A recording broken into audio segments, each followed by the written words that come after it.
Chancellor, distinguished guests, ladies and gentlemen, my name is Tim Evans and I'm Professor of Business and Political Economy at Middlesex University, London. I'm delighted to welcome you all to this evening's distinguished lecture, and I'm particularly delighted to welcome our guest speaker, Diane Allen OBE. Diane, I think when she was young, very much wanted to join the army, and crucially, she was part of very early intake of women to join the army and to go through the Royal Military Academy Sandhurst. She's had a very distinguished career in the army, in the intelligence corps, and she has served in various countries around the world. She's been in Northern Ireland, been in Germany, all kinds of places, and she has served also as a reservist. She was in the regular army for a time, and she's also had periods of time out in both the public and the private sectors. Diane, over the years, has written several books, and her most recent is one that I have here, and it's one that I've read, and it is called Forewarned: Tales of a Woman at War with the Military System. But I love this. There's then a sort of subheading, a sort of second title, which then reads Cock-ups, Conspiracies and Misogyny in the British Army, 1983 to 2020. It's an extremely good read, and if you can see it there, it's available online, it's on Amazon, and I would urge all of you to buy a copy. This evening, Diane is going to talk for about 30 minutes, but the way we're going to do it is I'm going to ask her 3 separate questions, and then she, in 10-minute chunks, is going to talk to those points. Towards the end, we're going to open this up for Q&A. If you want to put questions in the chat section, that's fine. Some of you might want to intervene later when we do come to QA and appear yourselves. That's all fine. But as all of you know, the discussion tonight, the distinguished lecture title is Why Defence Needs Its Own #military2 moment, an inside look at diversity and inclusiveness in the armed forces. Now, Diane also knows that Middlesex University doesn't just have a campus in North London, but we have a bit of a global footprint. We have campuses in Dubai, Mauritius, been in Malta. I think we have offices in Africa and in the Far East. And crucially, not only are we the only university in Britain that's won the Queen's Award for International Enterprise on 2 occasions since the year 2000, but we are amongst the world's 15 most diverse universities. And it's very much with that in mind, and very much in mind that as a university, as a corporate body, we are hugely aligned with the entire equality, diversity and inclusiveness agenda, that it is such a special treat and privilege to have Diane with us this evening. So thank you, Diane, for joining us. So without further ado, my first question, Diane, if you'd like to describe your journey in the early days and your journey through the army, Sandhurst and all the rest of it. Thank you. Thanks, Tim. Very good to be here, and thank you to everybody for having me. As I said, my name's Diane Allen. I'm a retired Lieutenant Colonel, and it was really hard to be asked to be a distinguished guest, because it's always that imposter syndrome of how can I possibly be distinguished? But then you look in a mirror and you remind yourself there are grey hairs, and I did do 35 years on and off in the military, full and part-time, so it's probably a reasonable thing based on age, at least, to say that that's me. So thanks. I'll start with, as you say, my journey through the military. And before that even, I thought I wasn't entirely sure of the audience, and I do like, as an introvert, to react and talk to the audience. But I just wanted to say, what is UK Defence, and hope that people actually know what that is. But just a quick summary: it's the Army, the Navy, the Air Force, and also the Marines. So effectively 4 services who are granted the power by the state to bear arms and fight for the Queen, so, and the country. I was Army, which is the largest of the group by far. And what does the MOD do? Well, it goes to war, of course, but it's far more complex than that. It also goes to fight the peace, basically. So if you think Bosnia or Northern Ireland, it's more close to peacekeeping and keeping warring factions apart. Or you look at the slightly less popular wars, where it's closer to war fighting, such as Iraq and Afghanistan. And it trains and mentors people. So all those roles exist for the military. And I thought it was just worth catching that context and that cultural point. And one other big one I'd just like to say is culturally, my generation, let alone the more younger folk on this call, have never seen global war. We're not a generation that's seen that myself, and most civilians haven't even seen any conflict directly. If you've served, you have. And I assure you, it's messy. It's not a pleasant thing to be in a conflict zone. It's loud, it's noisy, and you do need robust people, which is where I've come into where I come in, which is really what are they looking for in terms of people? They need people who can handle that uncertainty and robustness. So I thought I'd just take time to just give that little context. Yeah.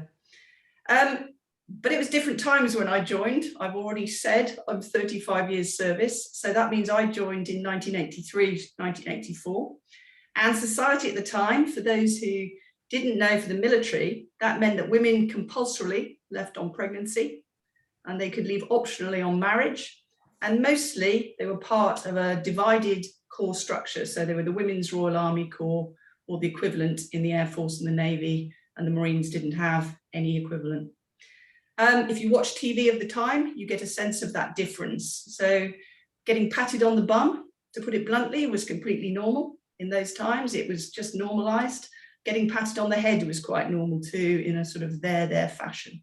So the military wasn't that different to the rest of society, in my view, at that time. It was a deeply sexist environment that we all came through in that 80s. And in terms of numbers, armed forces, about 5% women at the time, still only about 10%, and that really decreases as you go up the ranks. So that's at the junior level. You're probably talking about 1 to 2% women as you go up. So women are one of the minorities. They are a military minority in terms of service. So I just thought I'd start with that. But first, Sandhurst, where I was. As I said, I wasn't that distinguished at that age. I was a teenager going through Sandhurst.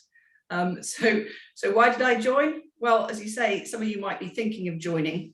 I came from an all-girls grammar school. I was very fit. I was very keen on traveling, and I was pretty desperate at that age to leave home. And that narrowed, and I wasn't ready for university. So you put all those into context, and the military seemed a perfect setting for me, and it was. I had no idea when I went to Sandhurst that it was actually going to be we were the first women at Sandhurst. Nobody had told me that in advance. But again, as a teenager, I was up for it. I thought it was a great idea, and I couldn't see any problems in going. It's all that confidence of youth. But although I was ready, I'm not sure Sandhurst was ready, and I explain that more in the book. But basically, the accommodation wasn't ready. That's the first one. So this great fanfare that women would be accommodated at Sandhurst didn't happen. And we went back to where the women had been accommodated before, which was about 8 miles away. So we had all the extra driving and responsibility of getting there as well. Not only was the accommodation not ready, the uniforms, still a problem, were very male-shaped and male-sized, and they didn't have the smaller sizes that women needed. The physical training was geared up for male and the male physiology. And we were also quite restrained on weapons at the time, in that the military hadn't decided politically whether it wanted women just to make a weapon safe or actually to fire a weapon. So we were going through when they were still trying to decide that politically. And at that stage, the main rifle of the men was not one we were trained on other than to make it safe. So we had other weapons. So that just again gives you some idea of what it was like to start at Sandhurst. There. I mentioned the previous women's course. It was called the flower arranging course because before our course, the women hadn't been integrated, and the idea was that they were flower arrangers and secretaries, and they didn't have to do any of the war fighting. A small anecdote is that when they started looking at the equipment, the military equipment, there was an open debate about whether women would be interested. And they genuinely said that perhaps women shouldn't come to any of the warfighting lessons, because actually we probably would get bored. So again, that gives you a little idea.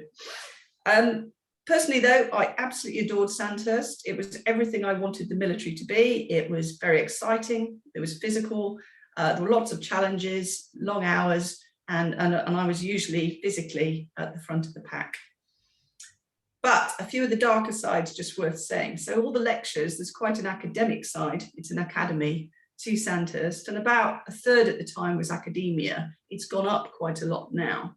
But in those lecture theatres, what you would find is the way that the male instructors felt that you kept young men awake was to have in these slide decks. Before PowerPoint, you used to have these slide decks of slides that just were slotted in, Tim will remember. Every third or fourth slide was a naked woman. So they would have 2 or 3 military slides, and then they would show a picture of a naked woman. And after a couple of weeks, we finally got the courage to say something and say, I don't really like this. But they couldn't change it that easily because it meant taking out all the slides and so on. So they kept avoiding dealing with it. But eventually we decided we would start leaving some naked pictures of men around, and that this started to make the message get across. And it's a good point about the military is initially trying to deal with something with humour is a good way to start, and see if you can just point out that you might have a slightly different perspective. One that I thought I would bring up at this stage, and I'm really open to questions on this at this stage, but I was really fit. I was very physically fit. I was definitely of the women, the strongest of the fitness and so on. But of course, we're now doing the same training as the men. And at this stage, it was absolutely the same because they were testing it. And what I learned as a young teenager, of course, is the military is about speed and power and attitude. And although I could see that the attitude, there were no issues with the women, there's clearly a difference. And although it's a spectrum, there are differences both for women and men in terms of how that worked. So I could keep up in pace with the men, but once you put 100 pounds on your back and try and keep up, that's a different thing. So it started to open my eyes to skills differences and the importance of matching a role to the person. So it wasn't that women couldn't do everything, but there were certain roles that were more appropriate to certain types of people. And it's an interesting one, perhaps we can discuss and debate at some stage about how you need to look at all the different roles the military can do. But as well as that, as you say, everyone was trying to make it work. That's what you've got to look at. And again, if I give a good example of the parade at the end, the idea is that everybody gets on parade and on this wonderful ancient square at Sandhurst called the Sovereign's Parade. And they were going to march the women with the men. Nowadays, they put the women in trousers because it's easier, but we weren't ready for that in the 80s. So women had to stay marching in skirts. It became a comedy of errors because to march in a skirt, it's a very A-line framed skirt, and you can't keep up the pace because if you try in a skirt to march at the same pace as the men, you fall over. So actually, we found that quickly, they tried all sorts of things. Do you hike the skirt up? Well, that's probably not a great idea. Do you try and put an extra split in the skirt? Not enough time to tailor it. What do you do? And eventually there was a compromise, as there often is, in that we didn't march the full distance with the men. What we had to do was actually march on at the end and stand right in front of the men, which put a few noses out of joint, and as the sovereign came forward to give us our commissions as being officers.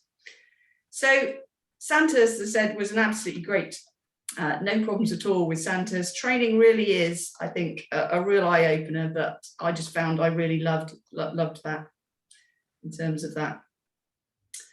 But what comes next is you then go and join into the military. I went straight to Germany, effectively, and started looking at my service there. Had a great time as well in Germany. But again, as they did this, the women were separate. We were in the Women's Royal Army Corps. So they weren't quite ready for us in terms of weapons training again, or any of the others. And what you'd find is that the job descriptions as they were written and all the assessments, they genuinely put, and it's still in my personnel file and I can get access to it, things like, somebody was pretty, or that, not really for this role, or has started dating and now probably won't stay much longer. And when you start looking back through this on a career, you can see how that's not the same as for some of our male counterparts who wouldn't be getting that kind of messaging. or that was seen as a good thing to put in an annual report to do that. So I think in that respect, it was really good. And from Germany, I love Germany. I went on to Northern Ireland, which is a good live environment that you can go into to sort of look at how that goes. And again, I found that most of the troops, most of the time, were very happy to have women there.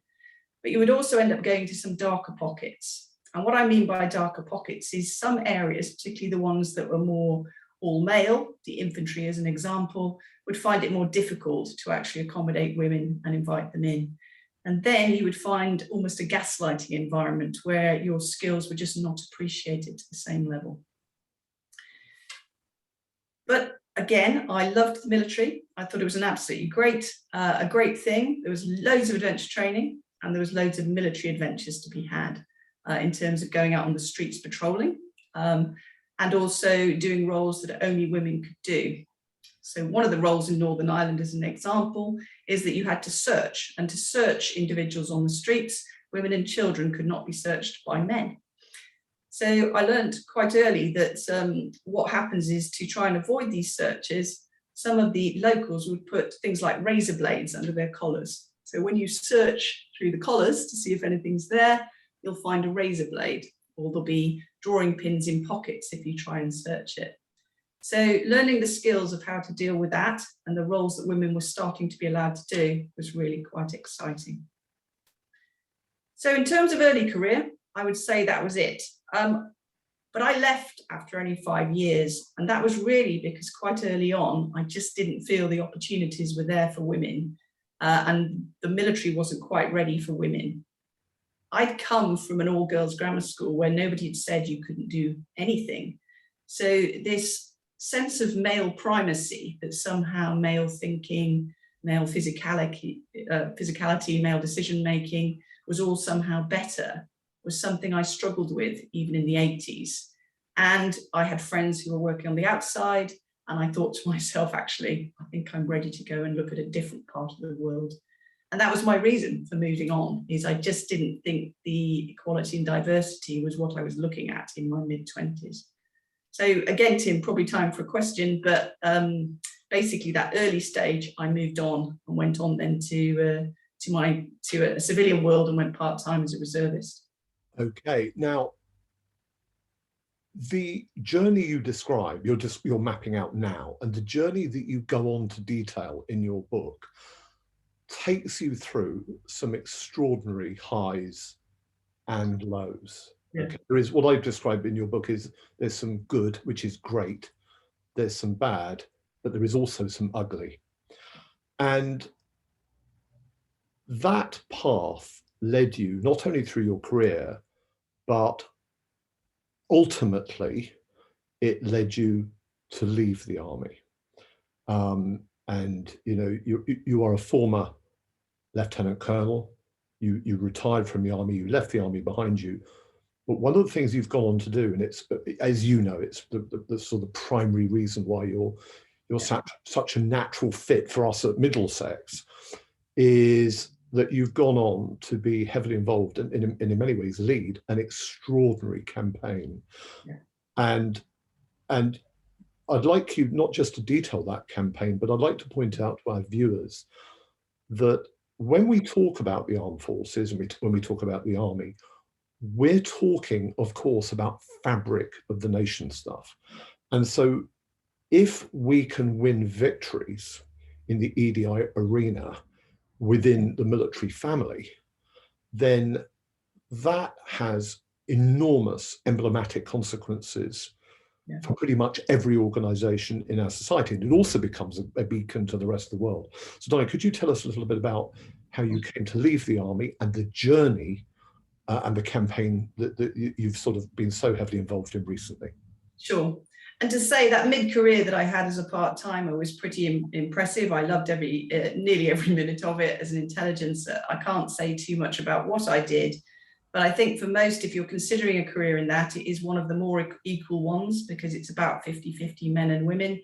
And if you think about it in terms of capability, you know, what the enemy might have and intent as to what the enemy might do, that's a lot of what you're doing as an intelligencer, is mapping those two things. But then, as you say, you get to more senior, and I got pulled and sucked back into more full-time work.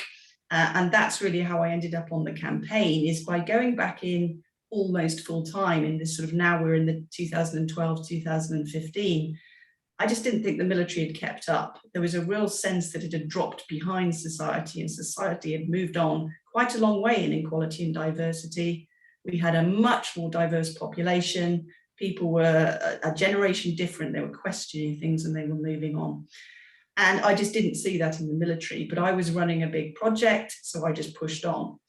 And without going into the what are now slightly tedious details of what went wrong, again, if you want to, you can see it all in the book, but by challenging the behavior of somebody in the military, effectively I ended up on a downward spiral in my own career by daring to challenge.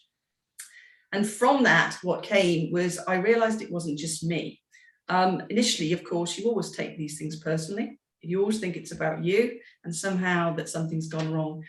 But when you look at it objectively, and we're just keeping that little bit of humor, you realize that actually it's probably a much bigger issue, and there was a cultural issue. And through that, I was invited to the House of Commons Defence Select Committee to come and talk to them about some of the problems culturally that the military was having. And that was a big turning point, because at that point I realized I definitely wasn't alone. So there were quite a few other people struggling with the culture and the system. So I'd written a book as I left the military, more as catharsis, like many people, with no intent to publish, but simply to make sense of my military career.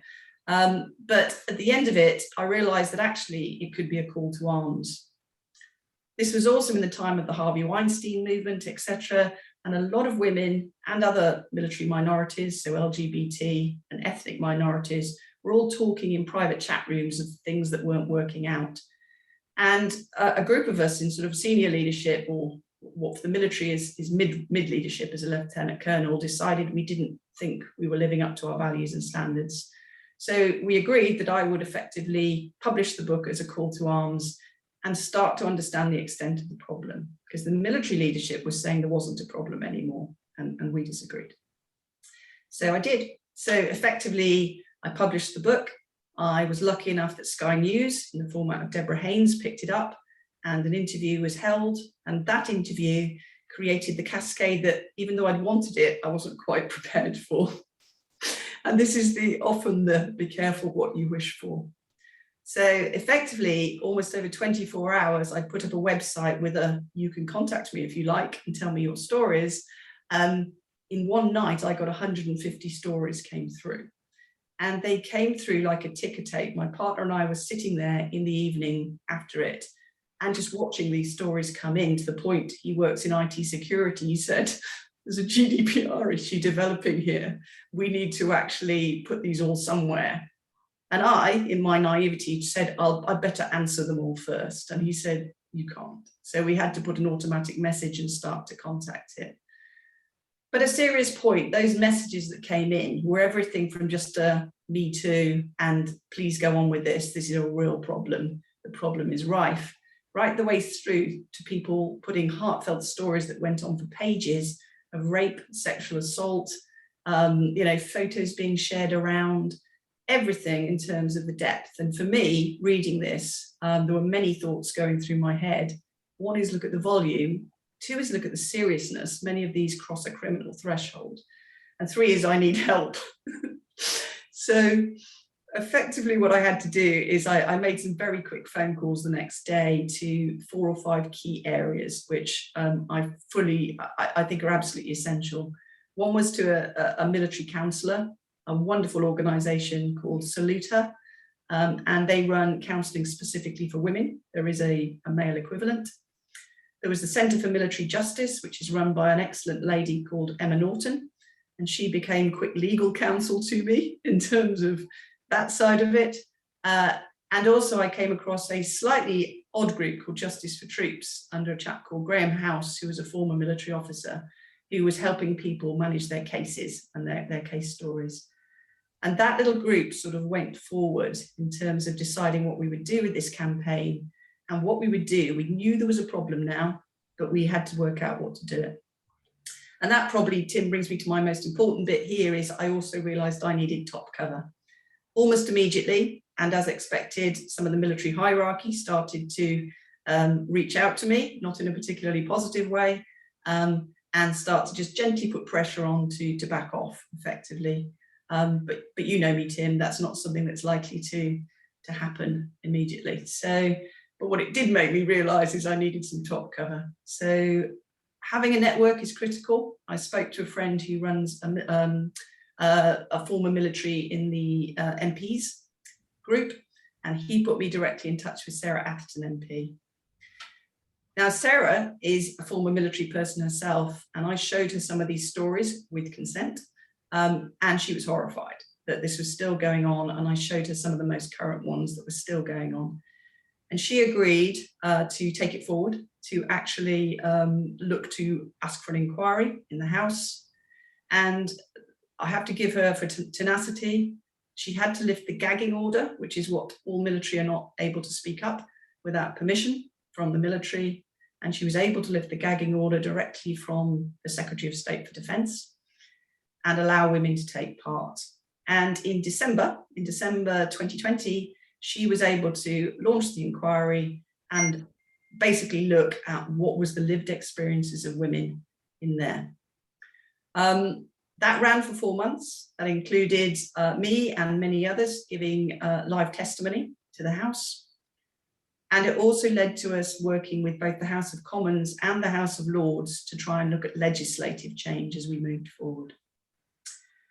And to take us to the end probably of the story as to where we got to is the MOD, as expected, in its leadership element, started to play some games at that stage. Is as the report was published, there was a delaying game in trying to delay the report being published, even though the original findings, and they also are mandated, legally required to respond, but they delayed that and they kept delaying it and trying to push it back so that Sarah could not give her findings. In final on that, you won't be surprised to know that over 4,000 women actually bothered to speak up, and their stories mirrored what I'd found. Everything from fairly minor problems of uniform, of childcare, of physical training issues or coming back after childbirth, all the way through to sexual assaults, rapes, multiple gang rape and things like that, all with a common theme of still being brushed under carpet by the leadership. And Sarah made a number of very important recommendations around service justice and moving it out from the military to the civilian system, around the complaint system to actually make it independent, but also about uniform, and finally getting some uniform that fits women directly. The sad bit of news on that is that actually, and it's very current at the moment, is that the vote that went through to the House of Commons to try and legislate all these recommendations through was whipped effectively. So the Secretary of State for Defence ordered, as far as we can tell, all the Tory MPs to vote against the changes. So what it taught me there is that you can have the moral high ground, you can have all the evidence and have an inquiry and take it through the democratic processes, but actually there still has to be the leadership will, and there still has to be the political will to actually enact the legislative changes. We haven't finished though, there's plenty to go, but at the moment where we're at is effectively we can't take it any further at the moment until we just reset a little bit and look at how we do it. But I would say the casework has not stopped. We still, as a team of volunteers, are getting 1 or 2 stories a week of currently serving women and having problems. So, Tim, back to you. So, I mean, my immediate reflection to that is, given the percentages you detailed early on, how few women are in the military by proportion, the fact that you had 4,000 people coming forward is clearly quite a sizable proportion of those women who have served or are serving. So, I mean, that's quite remarkable. But I think my third question for you is, I have no doubt there are people watching this who they will be studying at Middlesex, they will be in other places on the planet, and they will be interested in a career in the armed services, whether as a reservist, full-time, regular, whatever. If we join up all the dots of what you've said, and again, to repeat, you've really mapped out some good stuff, some bad stuff, and you were touching very much in that last segment on some pretty ugly stuff. But you were, again, that teenager. You were leaving your grammar school and you were looking for the career. And you might be going to university and going the officer training route, or you've been at CCF, the Combined Cadet Force, or cadets, whatever it might be. Are you optimistic about the future? Do you think this will come good? And is it a career? Now you've been on the inside track. Is it something that you would recommend those younger people, or even older people who are interested in joining the reserves or whatever? Is it something you would do? So, what are you? I suppose, in a nutshell, what are your reflections for the future? Great question. And I would point out that Sarah Afton's inquiry also found what I'm going to say, which is that nearly all the women, not all, but nearly all the women who spoke up all said that they would serve again and they would do it again. And I agree with that. The book was, as I said, called Forewarned, not Don't Join. And I think that's an important point. I served a great career, and really most of the time, in most cases, the role of the military is really quite a good role. But you do have to watch for these dark pockets. And if they happen, the ability to stand together and work together is really important.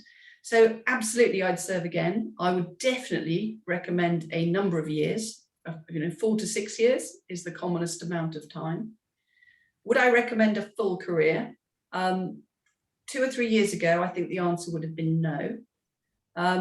But I think it is changing, and the culture we are starting to see and the green shoots that are coming out is that just about, with all the inquiries that have gone on, the military leadership is waking up. And I am personally talking now again to the military, and we're looking, not just me, but many, at ways that we can support the military to start moving the cultural pace forward and trying to look at what might attract Generation Z, which is a very different generation. So yes, I would, but I would say at the moment that the Army is the furthest behind. And in terms of service, I would consider the RAF, which has moved ahead perhaps a bit more swiftly and has grasped some of the changes in the last couple of years quite quickly. So the RAF is definitely worth a look for women. And the Navy is, I would say, ahead of where the Army is at the moment. So it isn't just the Army. I might say just have a look at the other two as well, in terms of role diversity and where you might fit in. Don't just think about the Army. Brilliant. Diane, that has been absolutely fabulous. And what a treat to hear the inside story. And also, it's wonderful to have someone such as yourself from an intelligentsia background. We thank you for parking your Aston Martin at the door and for being so with us on such sensitive issues. But lots of people talk about the future of warfare. They talk about AI, cyber, the information space. I think these things have always been a part of warfare, but the fourth industrial revolution that we're all entering is probably, this is not my field at all, but is probably going to have a significant impact. And that as an employer, the Ministry of Defence, the Army, all these services, quite frankly, are going to need to mobilise all the talents. And just speaking, as a very humble taxpayer, it does slightly boggle my mind that we have this world-class military. We are a beacon when it comes to doing, inclusion, diversity. It's something we tend to do reasonably well in Britain. But it boggles my mind as a taxpayer that these institutions that we all look up to and that we want to do well and we want to be at the cutting edge of these developments are often so lagging behind. As a taxpayer, I want the military not just have state-of-the-art equipment, but I want them to have a state-of-the-art mindset, and I want them to be a beacon out there in front so that other organizations, be they in the public or private sector, are struggling to keep up. There we are. But I take your point that in a nutshell, you think it's still a great career. I think you quite like the competitive edge there between the three services. And clearly, if you're claiming the Navy and the RAF are ahead, hopefully that will wind up our generals and civil servants into action, and there'll be a great leap forward to invoke. I'd like to be the one to throw that challenge down and see if the Army could be the beacon of recruiting as well. Yeah. Brilliant. So we're going to have some points and questions here.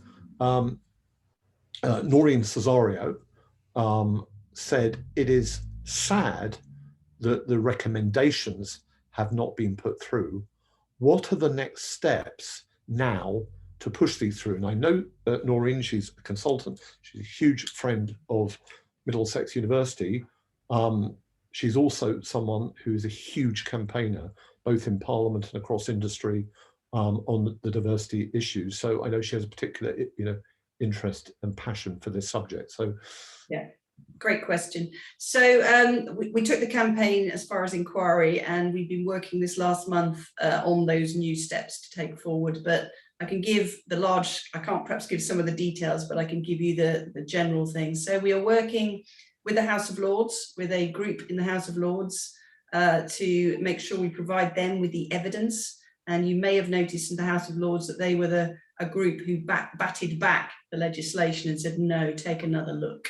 But sadly, our parliamentary system means that if the House of Commons then vote again, that's as far as you can take it. So we're working with the House of Lords to give them the evidence and play the watchdog effectively. So we're building the statistics, and where Defence has said it's going to make these changes, we are holding them to account effectively.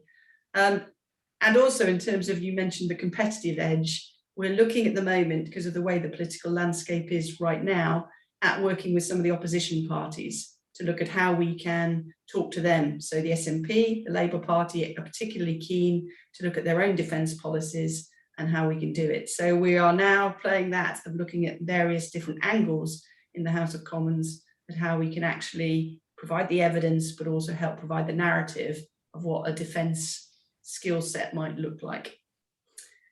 And case studies and legislation, we're also looking at that. I can't say quite so much on that at the moment, but we are looking at ways to try and get case support to all the individuals who need it, given we'd hoped to do that through the legislation, but we haven't been able to achieve that.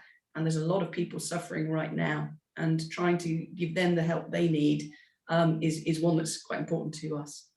Perhaps that hopefully answers the question. I have a question for you, Diane. Middlesex University, we trace our roots back to the sort of mid-Victorian period, the 1870s.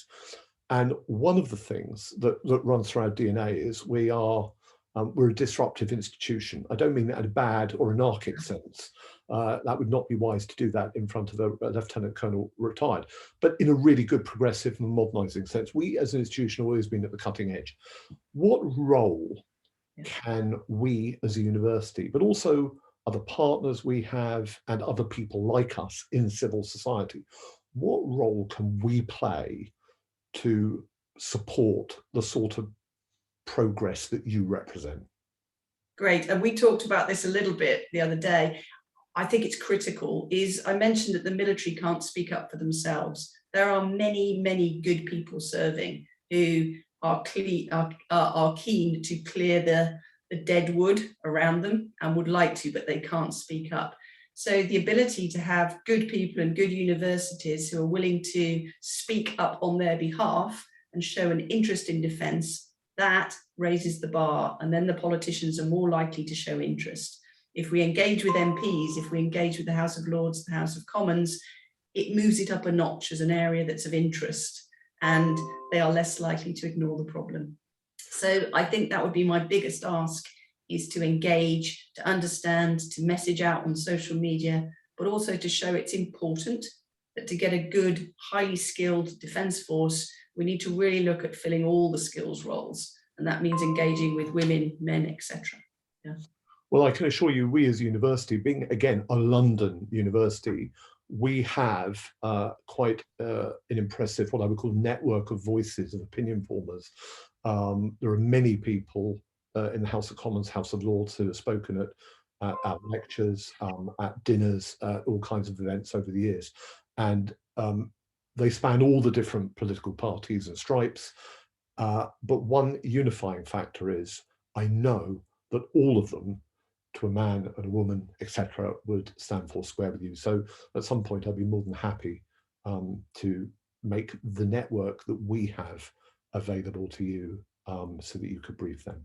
We really appreciate that. We don't profess to be the experts. We just happen to be a willing group of volunteers who felt that it crossed a values line. So we are delighted to reach out to people who can perhaps help us with that messaging and look at how we do perhaps raise it up in that political landscape. It's a busy landscape. There's lots of things that are important.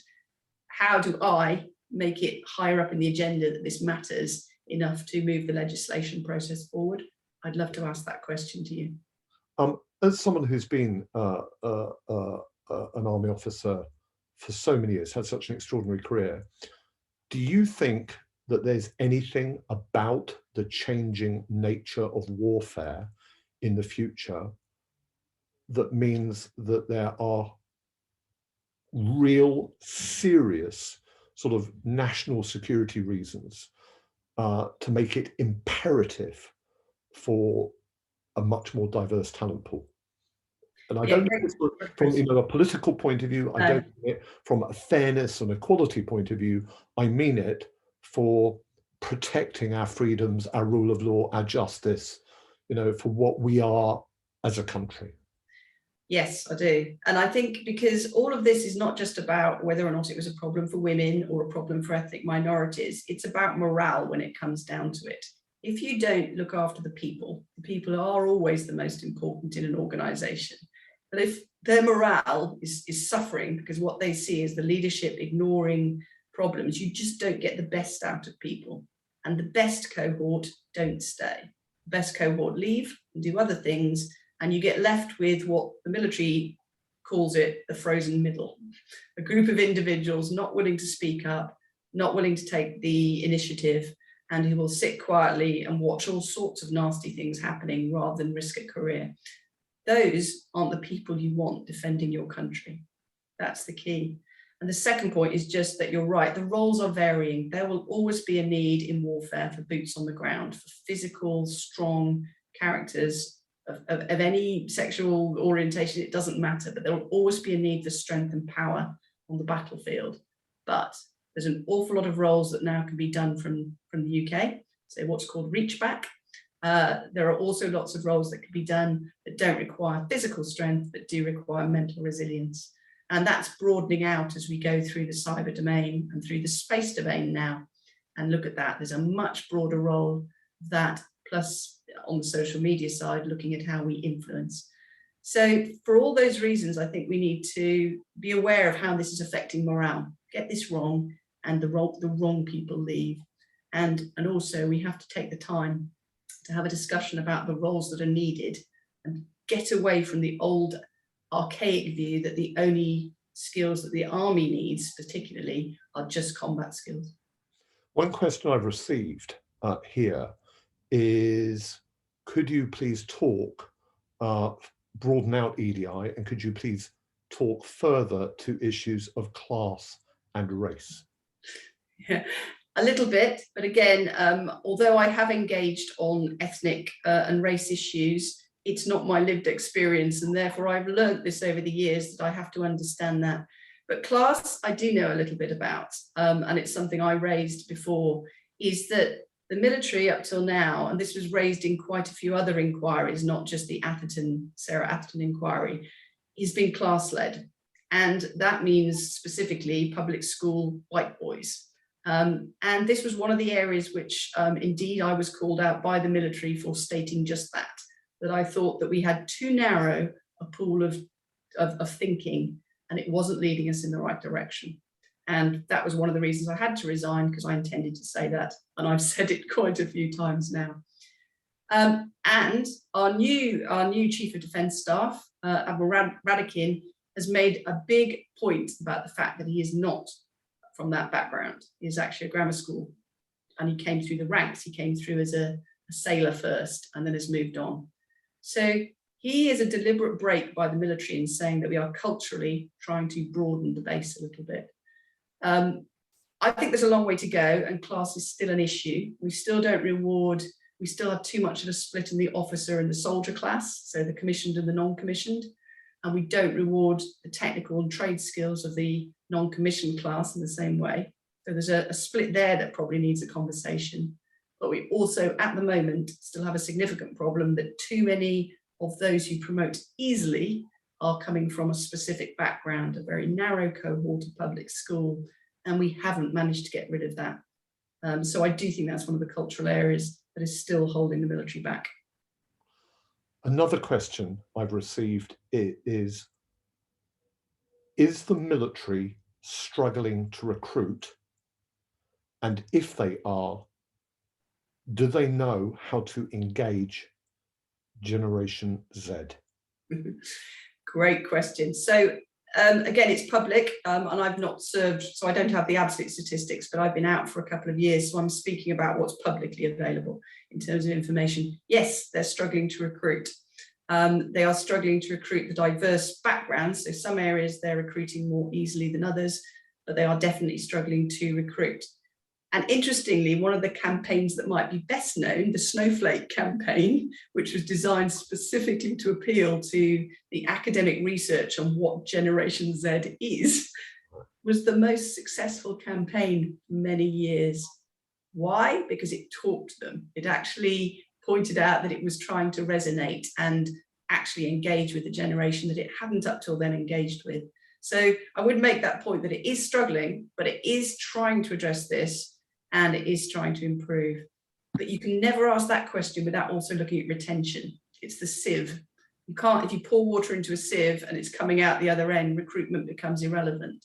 So the problem is also that they are losing too many of the good people. So they're losing the fit individuals. We have an awful lot of individuals. There was a media report about 3 weeks ago on about a third of the military is unfit, physically unfit for duty. Because you're retaining this frozen middle and not retaining the really physically fit, the most mentally agile individuals. So it isn't just numbers, it's also about who you retain, and if you retain the right people that you want to pay, to pay your tax dollars to actually protect the country. So those two things for me always come together in terms of that. Brilliant, thank you. Do we have anyone, I know I can see we've got lots and lots of people online.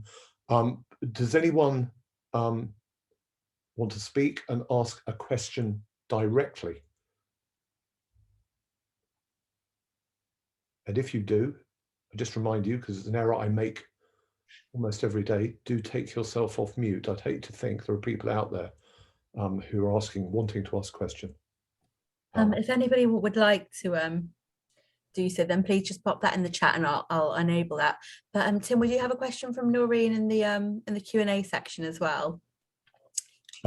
Yes. I asked Noreen's question already there. I'm sorry. No, that's absolutely fine. I guess for the time being, Diane, I have another question, sure. Which is, I'm very mindful, I'm not a great expert on the history of the British military, but I'm mindful that lots of people over the years from different places around the world, people who want to become an infantier or engage in soldiering, they often come to Britain or have come to Britain to pursue a career in that craft. An example is, Sandhurst. Lots of people from different countries around the world go through Sandhurst because it's a beacon as an officer training college. There are, of course, Gurkhas. That's a very competitive process. Friends from that part of the world who want to train. There are people from the Republic of Ireland over the years who want to join the British Army because they want to do professional soldiering.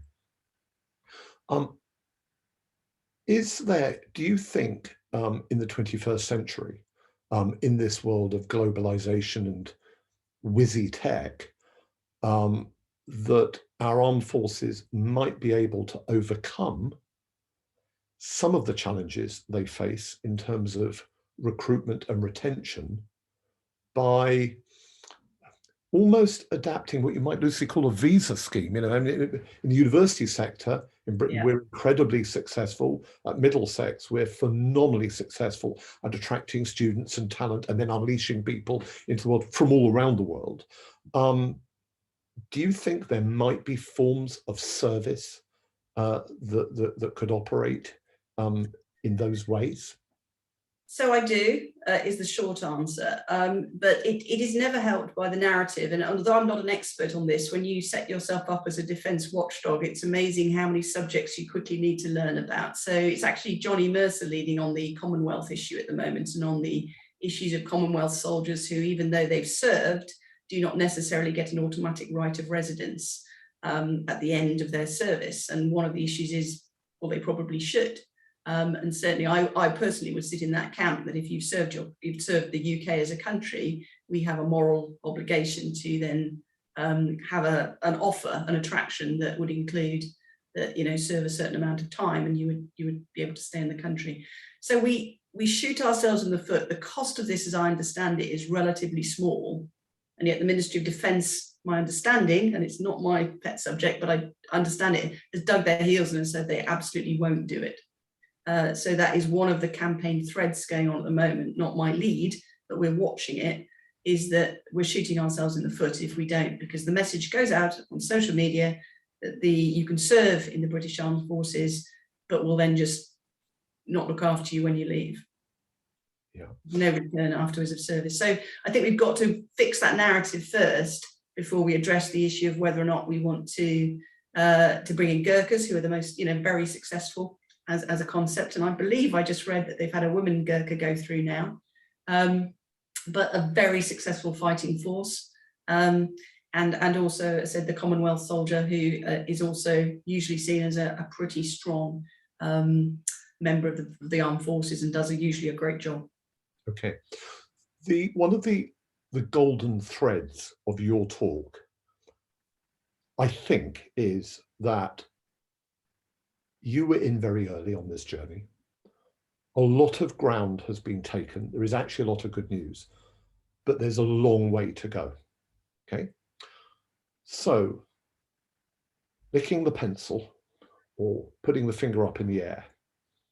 And I'm very mindful about the Ministry of Defence, who are often fairly slow with some of these changes, but they eventually get there and all those things. When is your feeling that, which decade do you suspect a lot of these things are going to finally come together? You know, you've been on you've watched these things for 30 odd years, and we might have captured 40% of the terrain, and it might be 50 or 60% to go. But when do you feel, if you dig into yourself, sort of, when are we going to finally sort of get there and have genuine equality, diversity, and inclusion? Is it the 2040s? Is it the 2050s? You know, we'll probably be gone. Who knows? But you know what I mean. When do you feel this plane, we're going to go the RAF route, will land? Brilliant question. And interestingly, when all the evidence was given to the House of Commons Defence Select Committee, Tobias Ellwood asked that question. So it's on Hansard if you want an actual answer. And Baroness Goldie actually tried to respond to that. And he quickly did the maths and said, I think you're saying it'll be 2050. I'd call that glacial progress. So there is a sort of slightly known answer to that as well. My personal view is the military doesn't go ever. It's too conservative in a gentle, steady cultural change. It won't be this week we'll get this much and in 10 years we'll have this much progress. My view is it'll go in fits and starts. Some of it will be legislated, like you will open all combat roles to women, even though I think the military would have been far more conservative if it hadn't been legislated. So I think you've got to look at that. And I think the other one, and we both know it from history, is the other thing that changes is if you have global conflict. Because at that stage, there suddenly becomes an intense need to get the skill set as opposed to at the moment when the public appetite is not quite so much to deploy the troops politically, and perhaps in terms of our population, we are less willing to see our armed forces move forward. So I think it's those two things: global conflict, which, you know, could be happening relatively soon if we're not careful diplomatically, or through legislative change. Okay, thank you. 2 points. One, I'd invite all our listeners again, please do feel free to put questions in the chat or raise your hand. We are open to questions. My next question, Diane, in the meantime, is appears to be simple, but it might be very complicated. Imagine that you are now a lieutenant colonel. It could be of a, I don't know, a para battalion, or you could be General Officer commanding the Royal Marines, or you could be a lieutenant colonel commanding, for example, a Foot Guards battalion. But people who are, you know, rely on a sort of physical prowess and a reputation. And when we're dealing with paratroopers, I assume we're dealing with, and Marines, we're dealing with real toughies. Imagine you're in that group. And ultimately, women can do any roles now. Anywhere in our military, they can command an aircraft carrier, they can be a frontline fighter pilot, they can join the paras, they can join the Marines, they can do anything. How would you go about maintaining the standard and the bar that, in a very biased and rather inane way, we traditionally associate with masculinity, but you maintain the standards, but you get those early women in, and sort of work incrementally to build from there? How would you go about that from a practical leadership perspective? Yeah, and we've looked at this at some length, because absolutely, we all know that the cohort who go in first tend to be the ones who get the hardest time. And that's exactly what we've seen. And I've got to be careful in giving stories, because it's not a very large women's cohort working in combat at the moment. So if I tell stories, it might give away who they are. But if you can imagine, if they pass all the tests, so assume these women have passed all those physical hard tests to be in the higher cohort of the combat, and then they arrive at their unit and find that they're simply not going to be accepted. Their room is trashed. They're literally sexually threatened, that they are told they will never be allowed to stay, so they might as well go now. And I said, I'm trying to be careful and broad, because these are real stories. So I think in terms of that, that's where leadership kicks in. If individuals then go to their leadership and say, this is happening, I don't think the answer is that you should say, give it a bit of time. I don't think that's it. I think, I'm not a psychology expert, but I think you've got to make examples of individuals. You've got to say that this is very clearly a values and standards, and go down a zero tolerance route, which is, we're all in this together. Women, men, ethnic minorities, LGBT, they don't need to be looking for the knife in the back when they're trying to deal with a knife in the front coming at them from the enemy. So we're all in this together. We're a teamwork. We need that cultural reset, which, by the way, some of the armed forces are looking at, that says it's zero tolerance. This is what we're going to do now. And in the bar, anywhere else, these are the standards we're setting. And those who fall short, let's make some examples where actually there is actual consequences. And there aren't many now, unless they are caught doing something particularly egregious. So I think someone sent me a story just this morning, and I only just had time to quickly read it. But as I understand it, an individual quite senior in rank compared to the young woman he assaulted, and I don't think it's allegedly assaulted, I believe he's been found guilty. But what they actually gave him was a small fine, £2,000, and no loss of rank. That, to me, is not a consequence. That is not going to deter anybody from changing their behaviour. So that's my answer. And I think, in all seriousness, we need to have zero tolerance, make it very clear that leadership won't accept these things happening anymore, and that there will actually be consequences, and then make some examples of people. We're doing it for people who are being fraudulent on their claims, So why not do it for sexual assault? Diane, in your experience, are there any, I'm going to take our defence and security family in its broadest manner, okay? I could look at MOD, I could look at the Army, Air Force, Navy, I could look at the Foreign Office, I could look at GCHQ, I could look at the police services, the constabulary, whatever. I could look at regiments, corps, brigades, squadrons. Is there anyone that springs to mind where you think they're a beacon on EDI and that they are not only a beacon, but they're well ahead of the curve? They're an exemplar. That's difficult. I would say I can say it in broad terms, as in those who have a proper professional HR function and those who actually have a written policy and have some form of union representation. And I'd put on record now, I'm not supportive of a full unionised military. I don't think it works, but I do think some form of representative body is the right way forward. You need some kind. Where you have those two factors align and people do have the ability to not live in what is almost a fiefdom, you know, where the chain of command is the person who decides what happens to you if something's gone wrong, then I think you move forward. I don't know enough about all the different organisations you said to find an exemplar, but I would say generally speaking that the ones who have hybrid working, so they have military and civilians working side by side in defence, or they have a lot of other, again, they have more of a percentage balance between men, women, and they actively encourage ethnic minority groups coming in. That to me is it. So I'm not sure I can compare and contrast an exemplar, I'm afraid. Perhaps somebody in the audience can. Indeed.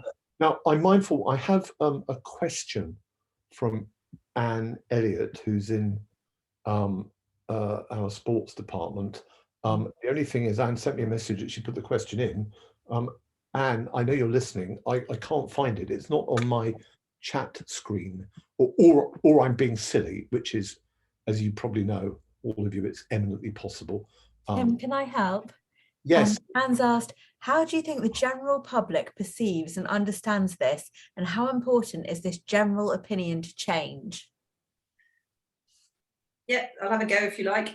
So I don't think the general public understands defence very well at all, or that actually once you're in uniform, you actually have probably less rights than the wider citizen. But that is part of that question I'd come back to, is how do we make that? Because again, for something to change, it has to be important to people. It has to be something when there's a lot of things that are important to people.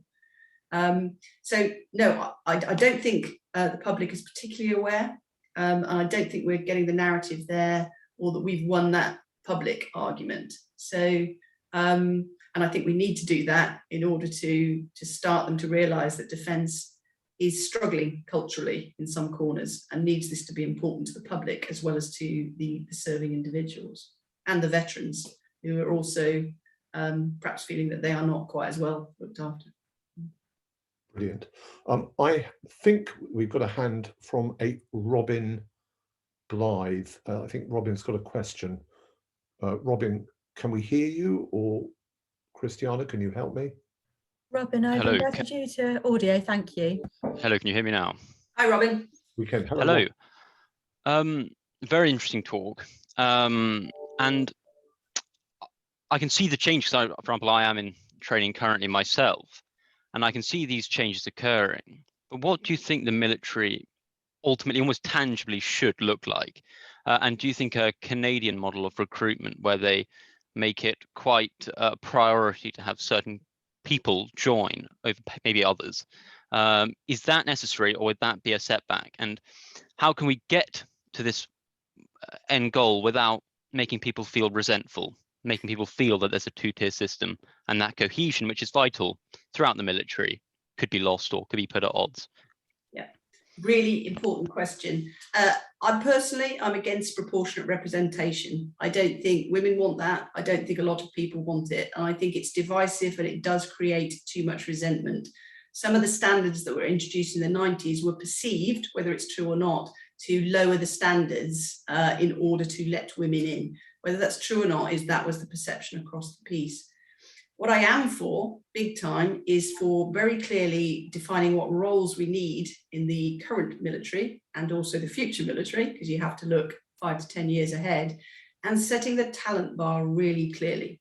So if it's an infanteer and they need to be able to lift 100 pounds, leap over a wall with that on, then you need to very clearly say that is what the role is.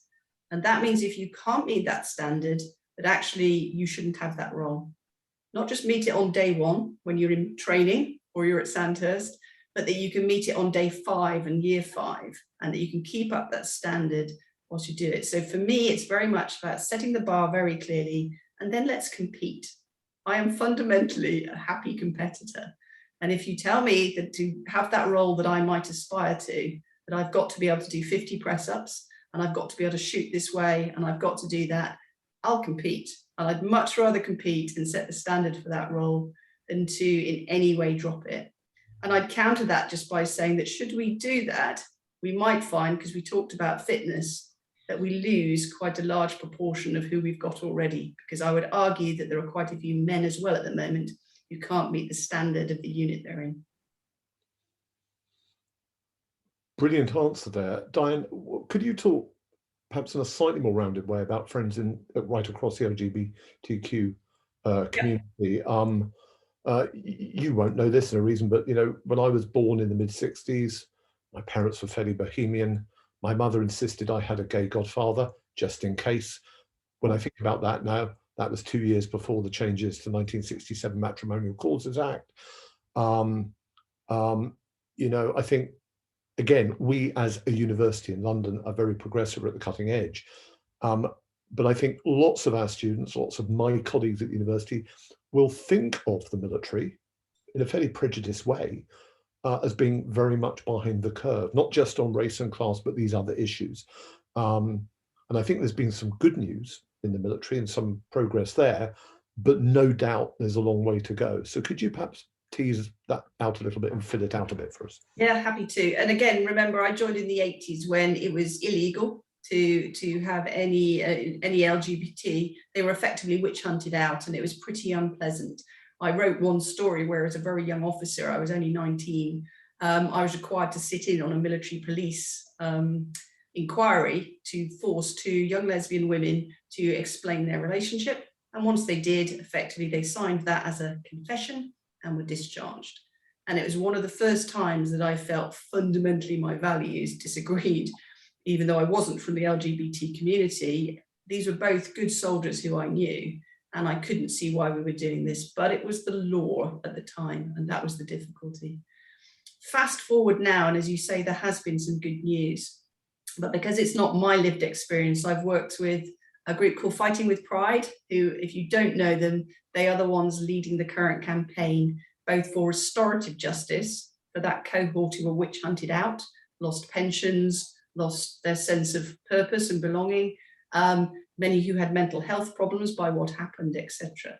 So they're looking at restorative justice, but they're also looking at current LGBT and how that community is represented and feels that sense of inclusion or belonging.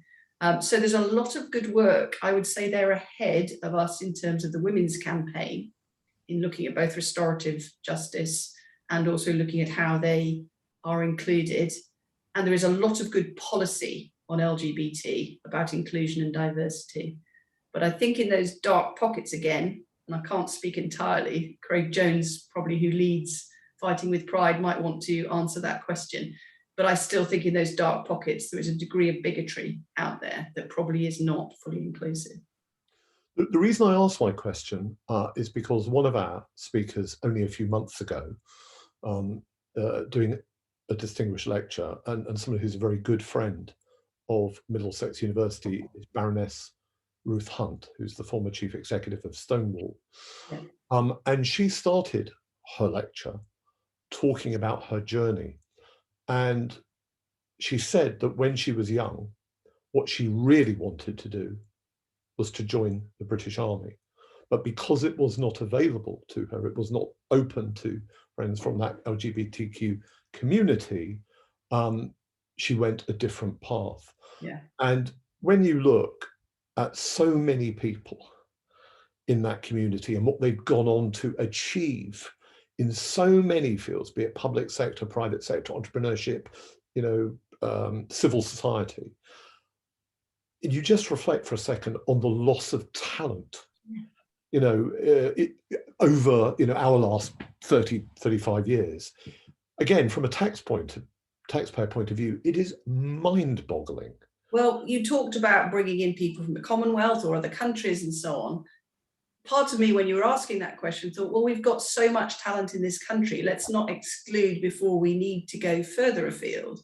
Let's not exclude the talent pool we've already got and don't feel that sense of belonging, that they don't think the military is for them, perhaps because of what the narrative says, or we're not appealing to Generation Z, etc. To me, most countries do have enough people to have a decent talent pool in defence, but we've got to have the attract function right to do that. And the LGBT community would be one perfect example of that, is why, if we're not giving them that sense of belonging and purpose, why not? Another question is friends across the disabled community. I have known people over the years who have served in the British Army. They have suffered various afflictions in various theatres in different ways, but there have been instances where they have, and this is in much more recent years, been able, and I think it was usually in the reserve space, but to go on and to lead reserve roles that were relevant and that they were capable of doing. For example, I know of one person who suffers some grave physical challenges, but as a reservist has been able to go on, for example, what we might call in the communications and sort of PR space. But you never see that. You never see it represented in the Guardian or the BBC or the Telegraph, the Mail, all the usual outlets. But my experience is, of course, I'm talking about friends and people, sort of friends of friends kind of thing. So what's going on there, and what opportunities may there be for people who are perhaps less physically able, but can contribute to our military space in so many other ways? So I bring in the point that Robin made about, what can we do with that? And I think it's again about very clearly stating what roles we need and what skill sets we need. So if you come, for instance, that you need a communication expert, and they could do it from the UK, it could be through reach back, and they don't need to deploy to some of those really messy, dangerous places that actually, where if you were a wheelchair user or some other disability, that might not be particularly practical in some of the war zones. But there are roles that can be done in terms of reach back. So as long as you've got the skills and those job descriptions are accurate, my view is why not? And as you say, we both know examples of people who are doing that, particularly in the reserve space. But I would also give credit to some of those organisations you described, the paras, the Marines, the rifles, all who are, at the cutting edge of the combat zone, who have therefore struggled and had more injuries because of the tours they did in Afghanistan and Iraq. They have taken a very regimental approach, if you like. So they look after their own, and they make sure that a percentage of the jobs, I'm being a bit trite, but the one that just jumped to mind was storeman or something, that could be done without any, you don't need the same physicality, that they can give a percentage of roles still to those who've had a disability, as long as they can meet the job description. So I think there is pockets of work going on, and there is work in the reserve space going on that's successful, but we don't sell that. And it is true that in war zones, you've got to look in that respect of how you'd have to be very clear in which jobs can be done and by what disabilities and what perhaps couldn't. Because if you're right at the front, that might be challenging to try and have somebody in an area there's no tarmac, it's mud, it's rough, and actually to evacuate is very fast and very, very difficult if you had any type of disability. Brilliant. Are there any more questions from anyone who would like to speak? Christiana, I'm going to ask you if there's anyone. Absolutely. So I think there was a question that Noreen asked, it was, how does the UK compare in such policies to those of other countries? Are there any good best practice military organisations?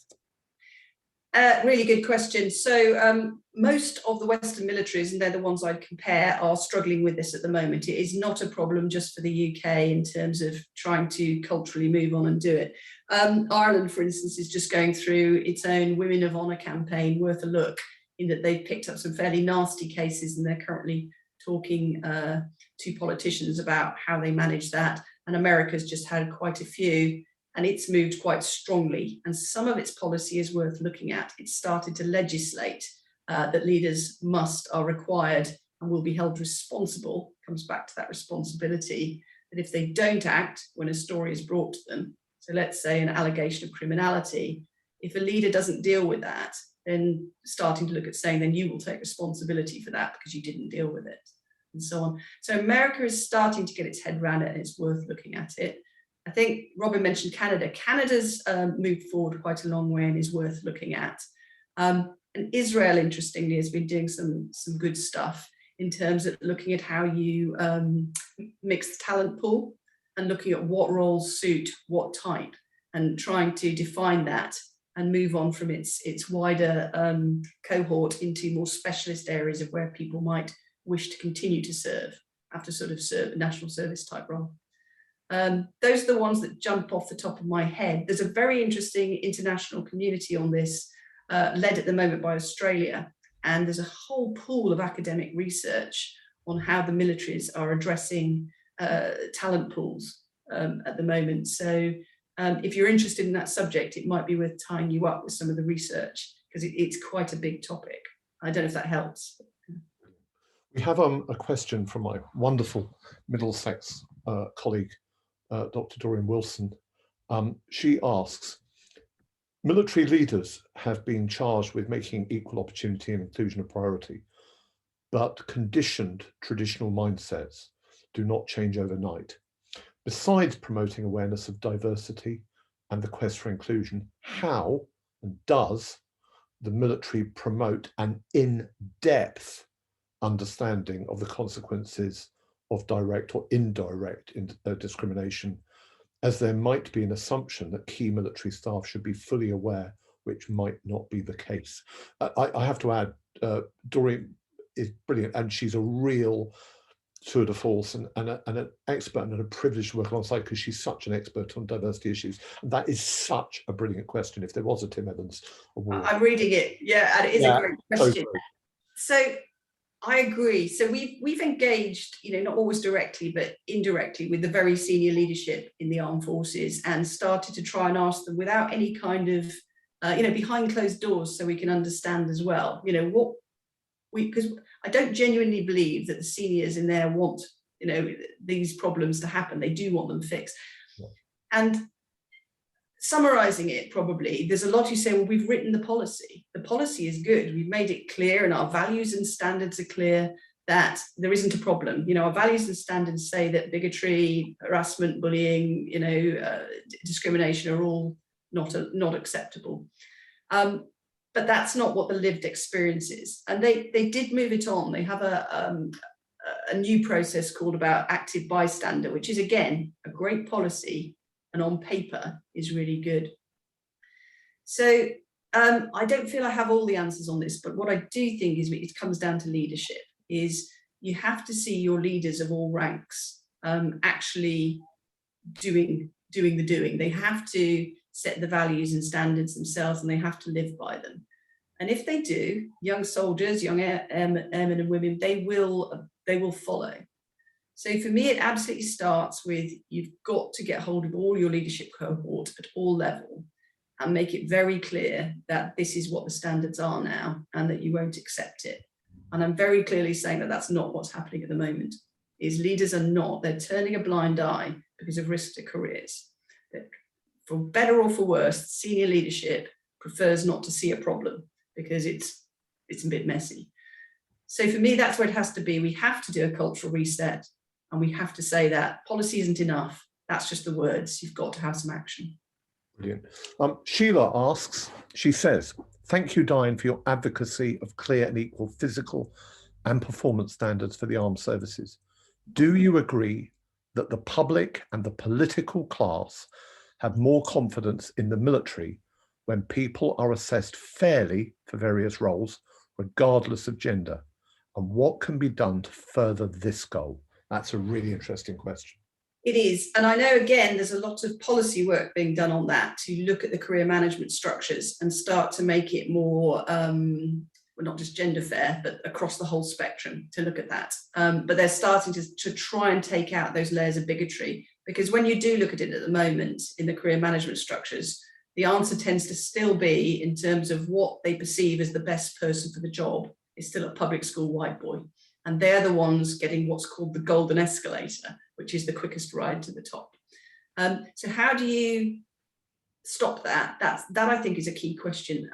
I think in terms of policy, again, there's lots of good work happening, but I think in terms of action, you need to start seeing people that look like yourself actually get through. So more, as you said, more ethnic minorities, more LGBT, more women starting to get the posts that suit their skills and actually take it forward. But it is that to me is one of the most difficult subjects, is how you get career management that works. And probably, sorry, I've just had a thought, because it comes down to a couple of streams. One is the command stream, which is the ability to actually command a field army to take forward that many men and women and actually take them into battle. And there's a command stream. And at the moment, all our career management is geared up around those few people that will do that. But there's a lot more talent and diversity needed in the military. So how do you have a career structure that also works for someone who might be a deep cyber geek, still wants to progress, but would absolutely not be the person that you want to take to lead the battle space, and so on. So do you run different parallel strands of career development? These type of things are difficult. At the moment, archaically, it's only designed for that one cohort. And I think that's a real limitation. But I have to say, I think it's quite complex, this one. Yeah. Interesting. Another question I have, Diane, is you mentioned Israel, you mentioned the United States, you mentioned Canada, and you mentioned some ground being taken, some reasons to be cheerful. But when you use your experience and you look out across the world, and you don't look at perhaps natural friends and allies, but you look at adversaries or some pretty sharp-elbowed competitors, are they generally behind us, or are they going in the wrong direction, digging their heels in and maintaining, the more traditional view, or are some of them ahead of us? I mean, I don't know anything about this, but if I'm thinking stereotypically in my mind of, I don't know, the People's Liberation Army in China, then I think I've probably seen somewhere on the telly mass ranks of marching women with machine guns, etc. Now, but I don't know their attitude to LGBT or disabled people, people with physical challenges, etc. So what's the global view? What's going on? So again, I wouldn't profess to be the only expert, and I would look to the floor to add in any thoughts. Yeah. But I think it's easier to compare Western with Western, who have similar policies and philosophies, than it is with, say, a country that has a conscript army. Russia might be one that you're looking right at the moment in terms of looking at massed forces sitting on a Ukrainian border type problem. So it's quite difficult to compare conscript armies with professional armed forces. That's the first thing I would say. And also in terms of different worldviews on LGBT, ethnic, women, and so on. So can we compare like with like?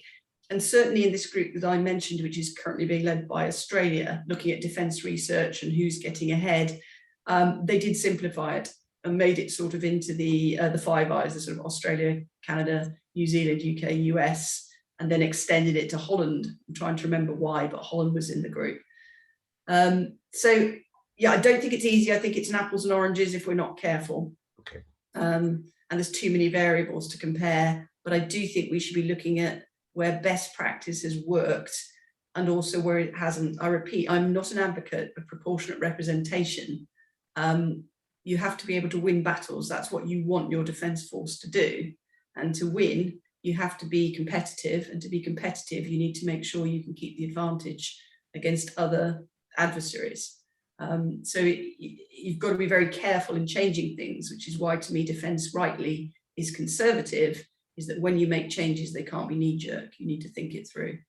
Again, slightly woolly, but hopefully it is a difficult one, but I do think there's a lot of variables in there. It's so interesting. I mean, you're right, you need time to reflect, so that, I mean, you can't afford, can you, to make a mistake. When you make a change, you need to absolutely have proof of concept. You need to, because ultimately, I mean, it is an irony here, isn't it, that here we are in a free society. You know, we have a healthy degree of freedom, free speech, you know, travel in normal times and all the rest of it. I mean, ultimately, I guess people who join our armed services are joining to commit to values where ultimately people can be what they want to be.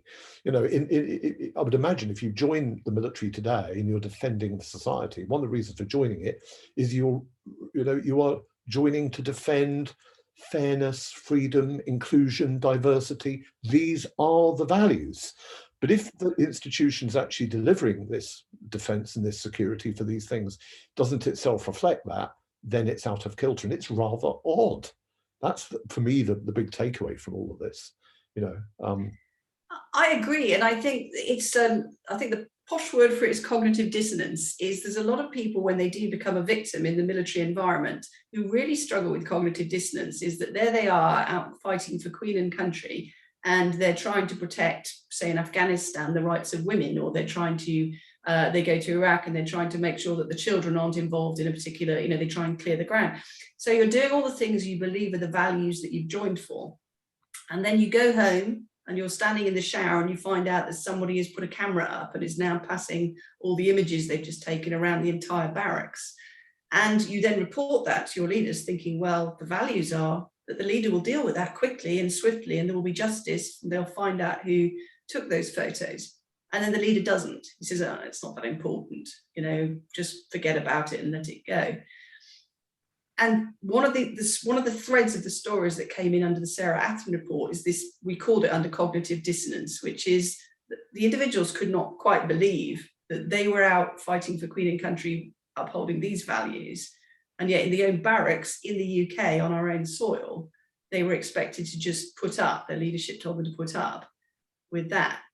There was a horrible story on social media, and I know it's true, but of a young girl who was allegedly gang raped, and she's come out with her story, and who went to the medical centre on a camp and was told to go and have a bath and think about it in the morning. You know, that to me is cognitive dissonance. That is nothing to do with the society that I've chosen to live in. You know, those sort of stories are, to me, horror stories. I've sort of got on my platform there, but it's so critical to me that we have to deal with this cognitive dissonance. Okay. Diane, that is extraordinary, and I thank you for sharing that. Do we have any more questions? I'm mindful that our 90 minutes has passed, so I don't think we do. So can I first of all thank Christiana and all the team at Middlesex for all their hard work and support, and all their brilliance at making this event such a success. Secondly, can I remind everyone that this will be made available on YouTube, and I think, given the importance of this subject and what has been said this evening, I would urge everyone, when it is made available, to please share it, push it, amplify it, echo it, but get it round, because I think it is so important. And thirdly, Diane, it has been an honour, a privilege, and to say it's been a delight is an understatement. This has been a magnificent Middlesex University Distinguished Lecture. So thank you so much. And can I now please invite for the recording, the formal recording, Christiana to stop.